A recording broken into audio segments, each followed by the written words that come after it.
Halo bro, kita lanjut dengan pertanyaan, mengapa para penipu disembah oleh orang-orang, sedangkan orang-orang seperti Yesus, Buddha, dan Sokrates dikutuk, dirajam, dan dibunuh? Para Buddha selalu dikutuk oleh masyarakat awam, tetapi masyarakat awam tidak bertanggung jawab atas hal itu. Mereka tidak sadar. Kita tidak bisa membuat mereka bertanggung jawab atas hal itu. Mereka tidak bisa menahannya, mereka tertidur lelap. Dan para Buddha mengganggu tidur mereka. Para Buddha melakukan segala upaya yang mungkin untuk membangunkan mereka. Tidak seorang pun ingin diganggu dalam tidurnya ketika seseorang mungkin sedang bermimpi indah dan menyenangkan.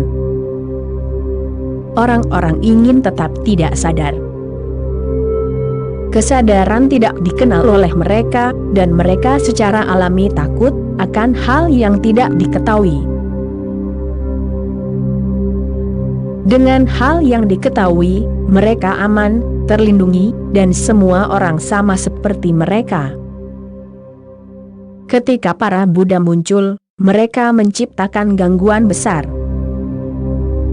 Mereka juga tidak bisa menahannya. Ketika mereka terbangun, mereka menyadari kebahagiaan seperti itu, keheningan seperti itu, puncak ekstase seperti itu, kegembiraan orgasme seperti itu, yang mulai meluap, sehingga belas kasih yang besar muncul dalam diri mereka. Mereka bisa melihat orang bergerak, berjalan dalam tidur, mereka mulai mengguncang orang-orang, mengejutkan orang-orang. Jadi itu adalah fenomena yang benar-benar alami. Orang menjadi marah karena dirimu mengganggu mimpi mereka, kemarahan mereka bisa dipahami. Para Buddha menjadi penyayang, mereka tidak bisa menahannya. Ketika dirimu bahagia, kasih sayang datang sebagai bayangan, mengikutimu. Atas dasar kasih sayang mereka, para Buddha mulai membangunkan orang-orang. Secara alamiah, muncullah konflik. Dan orang-orang tidak ingin diganggu. Mereka tidak ingin terbangun, mereka ingin candu. Rasanya sangat menyenangkan. Setidaknya candu itu membuat mereka tidak menyadari masalah kehidupan yang sebenarnya. Para Buddha tahu betul bahwa mencoba membangunkan orang berarti menghadapi bahaya. Namun, hal itu sepadan. Dan karena mereka sekarang tahu bahwa mereka tidak bisa dihancurkan, mereka telah mengetahui keabadian dalam diri mereka sendiri. Apa yang bisa dilakukan orang-orang? Mereka bisa menyalipkan, biarkan mereka menyalipkan. Tubuh itu akan mati juga. Mereka bisa menyiksa, tetapi siksaan itu tidak bisa menjangkau para Buddha. Penderitaan tetap berada di luar, tidak bisa masuk ke dalam. Para Buddha tetap waspada, berjaga-jaga, dan menjadi saksi. Segala sesuatu berada di luar, tidak ada yang bisa menembus inti terdalam mereka. Jadi, mereka tidak merasa bahwa mereka harus menghindari membangunkan orang, mengganggu orang. Saat mereka terbangun, mereka bergegas ke tengah massa. Ketika mereka tidak terbangun, mereka pergi ke hutan, ke gunung, ke suatu tempat, di mana mereka bisa menyendiri. Semua Buddha, Yesus, Muhammad, Mahavira, Gautama, semuanya menyendiri. Mereka menghindari massa ketika mereka sendiri sedang tertidur.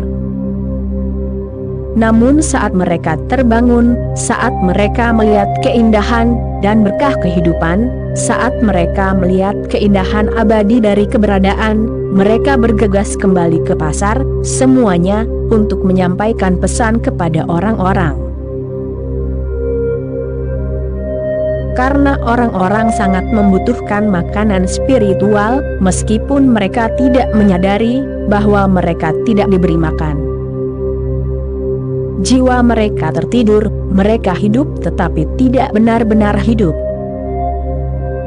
Dan ketika para Buddha berbicara kepada orang-orang ini, mereka membawa bahasa yang sama sekali baru. Orang-orang tidak bisa memahaminya, mereka hanya bisa salah memahaminya. Mereka pasti akan salah memahaminya, itu sangat baru. Orang-orang memiliki bahasa tertentu, bahasa mereka sendiri.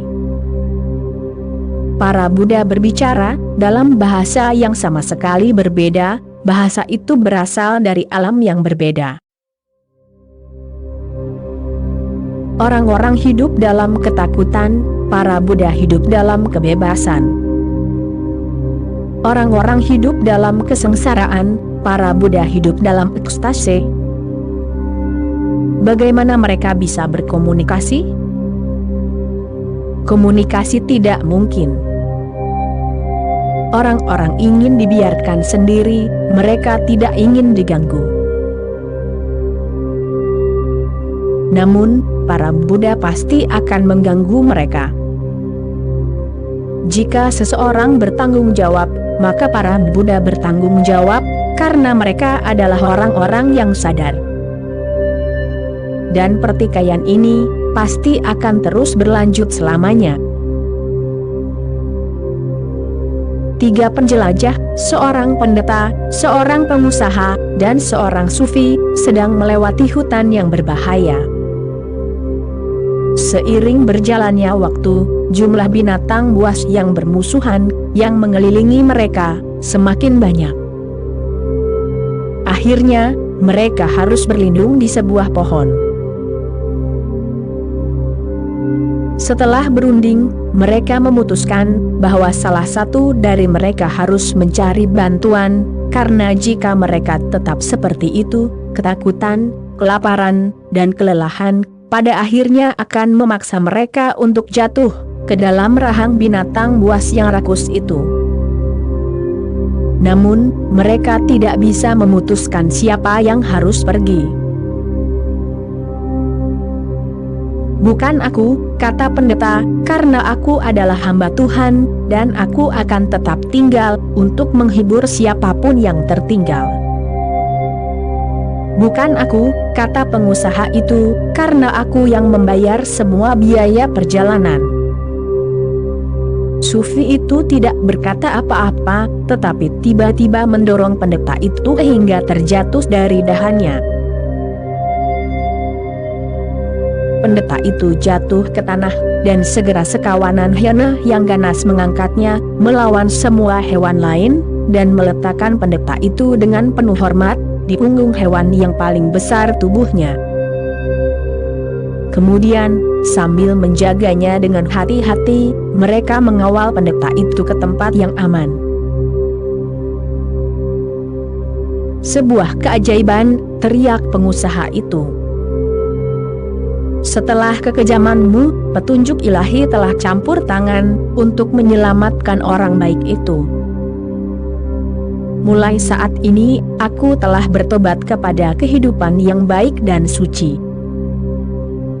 "Tetaplah teguh," kata Sufi, "karena bagaimanapun juga, ada penjelasan lain." "Penjelasan lain apa yang mungkin ada?" teriak pengusaha itu. "Sederhananya begini, bahwa seseorang harus mengenal orang lain," kata Sufi, "dan yang terkecil pun selalu mengenali pemimpin mereka, dan menghormatinya." Para penipu mudah dipahami, mereka berbicara dalam bahasa yang sama dengan orang-orang. Para penipu dipahami, karena para penipu melayani orang-orang. Saat mereka tidur, mereka menawarkan candu kepada orang-orang. Para penipu dipahami, dihormati, disembah, karena para penipu bukanlah pengganggu, sama sekali tidak. P.D. Ouspensky telah mendedikasikan buku hebatnya, salah satu yang terhebat yang pernah ditulis, In Search of the Miraculous, untuk gurunya, George Gurdjieff, dengan kata-kata berikut, untuk guruku, George Gurdjieff, yang mengganggu tidurku selamanya. Oke bro, itulah kutipan kali ini, kita sambung lagi nanti bro. Terima kasih bro.